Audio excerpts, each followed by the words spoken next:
স্বপ্ন। প্রত্যেক মানুষ স্বপ্ন দেখে, আর প্রত্যেক মানুষ এই আশাও করে যে তার স্বপ্ন পূরণ হোক। কিন্তু তার স্বপ্ন কখনো পূরণ হয় না যারা প্রথমেই এই কথা ভেবে নেন যে তাদের স্বপ্ন পূরণ হয়ে গেছে। তাদের স্বপ্ন যথার্থ হয় যারা প্রয়াস করতে থাকে, নিরন্তর প্রয়াস। সেই জন্য জীবনে চেষ্টা চালিয়ে যান, পরিশ্রম করতে থাকুন, আর পূর্ণ বিশ্বাসের সাথে নিজের স্বপ্ন পূরণ করার দিকে অগ্রসর হয়ে পড়ুন। নয়তো এরকম না হয়ে যায় যে অন্য কেউ আপনাকে দিয়ে তার স্বপ্ন পূরণ করিয়ে নেয়। রাধা রাধা। জীবনে শিখরে পৌঁছানোর জন্য মানুষের কি প্রয়োজন হয়ে থাকে? সিঁড়ির। কিন্তু তাও প্রত্যেক মানুষ, প্রত্যেক ব্যক্তি শিখরে পৌঁছতে পারেন না। এর কারণ কি? কারণ একটা হতে পারে যে মানুষ কল্পনা করতে থাকেন কিন্তু সিঁড়ি খুঁজে পান না। কিছু মানুষ খুঁজে নেন কিন্তু তা পেয়ে এতটাই প্রসন্ন হয়ে যান যে তারপর আর কোনো কর্মই করেন না। খুব সোজা ব্যাপার।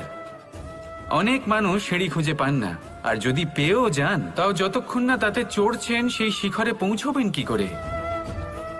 যতক্ষণ না আপনি পরিশ্রম করছেন, যতক্ষণ না সেই সিঁড়িতে আপনি চড়ছেন, যতক্ষণ না ক্লান্ত হচ্ছেন, আপনার পায়ে হাঁটুতে ব্যথা না হচ্ছে, ততক্ষণ এই শিখরে পৌঁছানোর সৌভাগ্য লাভ করতে পারবেন না। তাহলে কল্পনার সাথে কর্ম করুন, পরিকল্পনার সাথে পরিশ্রম করুন, সব কিছু পাবেন। আসুন আমার সাথে ভালোবেসে বলুন রাধা রাধা।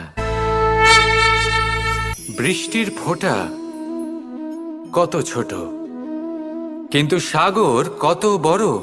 হিমখণ্ড কত ছোট, হিমালয় কত বড়। কত পার্থক্য আছে দেখুন। দশরথ পুত্র রাম আর শ্রীরাম। দেখুন, একটা ফোঁটা একসাথে মিলিত হয়ে তখন এই বিশাল সাগর তৈরি হয়। সকল হিমখণ্ড যখন একসাথে মিলিত হয় তখন এই বিশাল মহান হিমালয় গঠিত হয়। সেইভাবেই একটা ছোট্ট বনবাস দিয়ে শুরু হয়েছিল একটা যাত্রা, রাম থেকে শ্রীরাম হবার পথে, মর্যাদা পুরুষোত্তম হবার জন্য। কিন্তু এর থেকে আপনি কি শিখলেন?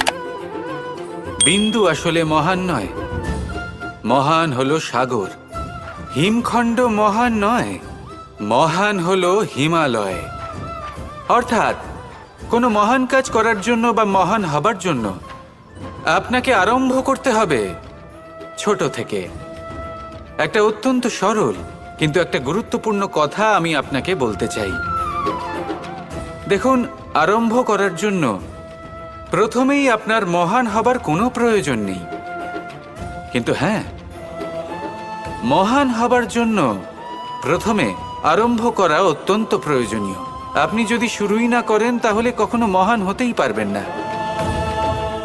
প্রকৃত নিষ্ঠা দ্বারা আরম্ভ করুন।